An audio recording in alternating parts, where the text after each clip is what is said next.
Today's another big milestone for our 1972 Project Pantera. Putting this thing together, one of the things that I absolutely love about these cars are the factory rims and tires that come on these. I think they just make the car. They're done in this flat, sort of gray. They're made by a company called Campagnola. They're made out of magnesium. They're super light. I love everything about these rims except for one thing. They really only come in 15-inch sizes. And the issue with that is when I upgraded the brakes on this and I put the Wilwood brakes on it, the 15-inch rims would just not clear the emergency brake caliper. They work fine for the regular calipers, but that e-brake caliper was just a little bit too big. I could have ground it down, but I really didn't want to do that. Another limiting factor with 15-inch rims is just the options for tires on these things. Fewer and fewer manufacturers make tires that are going to fit these things. You can get some reproduction tires, but they're going to cost you an arm and a leg. So a lot of people end up running some of the last remaining tires that are out there, like these BF Goodrich Radial TAs. They're not super great in terms of speed rating. They wear like unbelievably well, but the grip rating isn't that great either.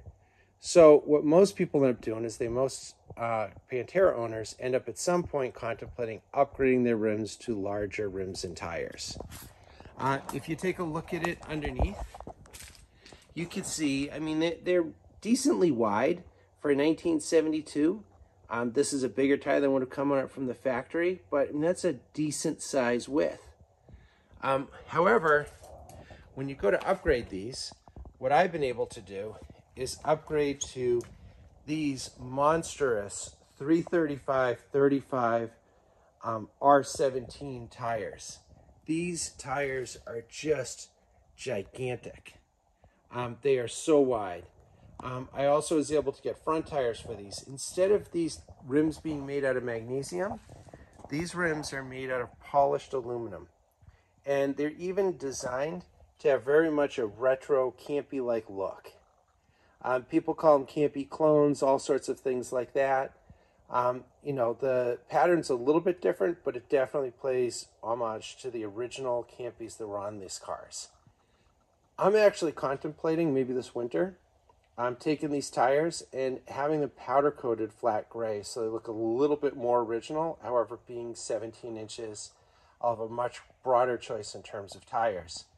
Would love your thoughts on it. If you have thoughts whether to keep them polished aluminum or powder coat them flat gray, let me know in the comments down below. I'd love to hear what your thoughts are. But we are going to go mount these gigantic tires on the rear. The fronts are still a little bit smaller.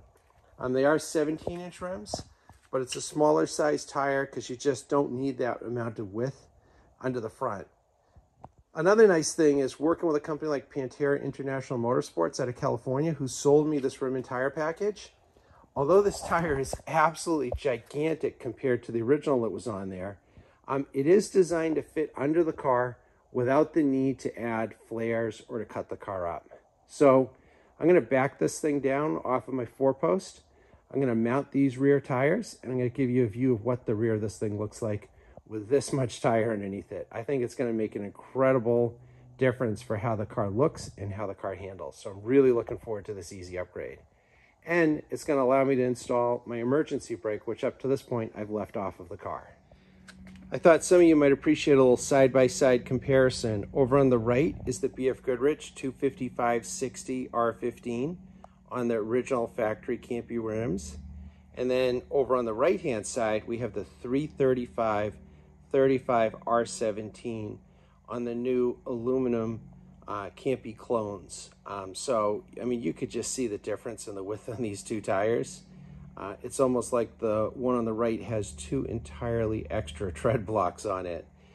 So when you get behind this car, these new tires are really going to fill out that rear view when you look underneath the car. So I'm super excited to see these on the car.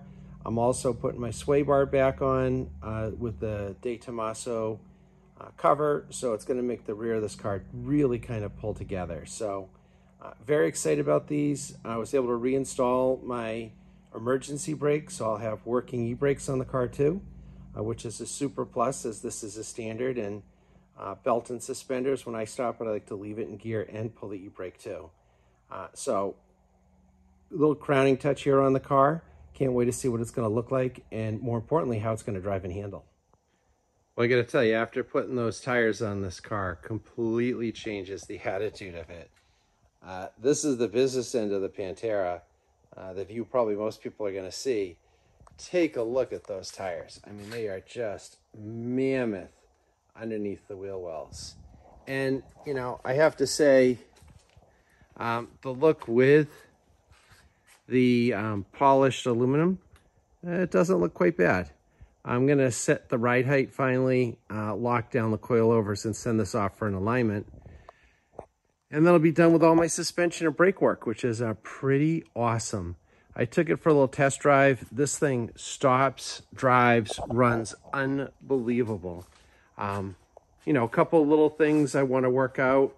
You know, a little noise here and there that I have to chase down. But with the amount of work I've done on this thing, the amount of this car that's been apart, that's no surprise at all. So, good times.